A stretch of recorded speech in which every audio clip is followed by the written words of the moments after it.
అండి ఇవాళ ఉప్పు చేపలు మనం వేపుకుని అలా నిలబెట్టుకొని చూపిస్తాండి.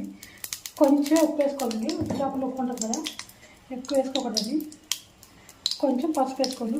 చిటికడే అండి, ఎక్కువ వేసుకోకూడదు. ఇప్పుడు ఉప్పు చేపలు శుభ్రంగా కడగండి. ఒక 10-15 నిమిషాలు గాలి పెంచుకోవాలి, ఆరబెట్టాలి. ఉడకాలి.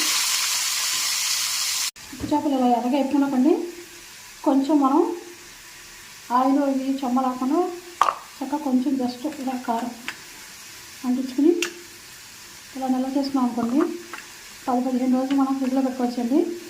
దోసకాయ, వంకాయ, బీరకాయ మనం దేంట్లోనూ మనం తినని వాళ్ళు ఉంటారు కదా, అప్పుడు ప్లెయిన్గా కూర వండేసుకునండి మనం ఇలాగా స్టోర్ చేసుకోవచ్చు. ఇలా ఉప్పు చాముకలు ఇలా స్టోర్ చేసి ఉంచుకుంటే 10-15 రోజులు మనకి ఉంటాయండి.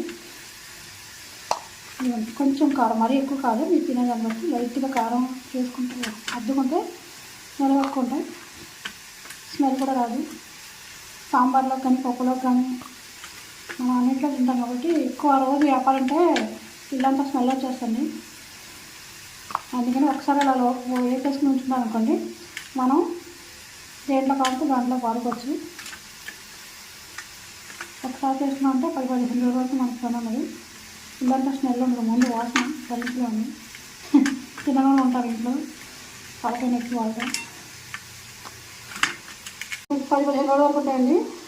మనం ఇలా బాక్స్లో పెట్టి మూత పెట్టేసుకుంటూ ఫ్రిడ్జ్లో పెట్టుకోవచ్చు, బయటనే ఉంటాయండి.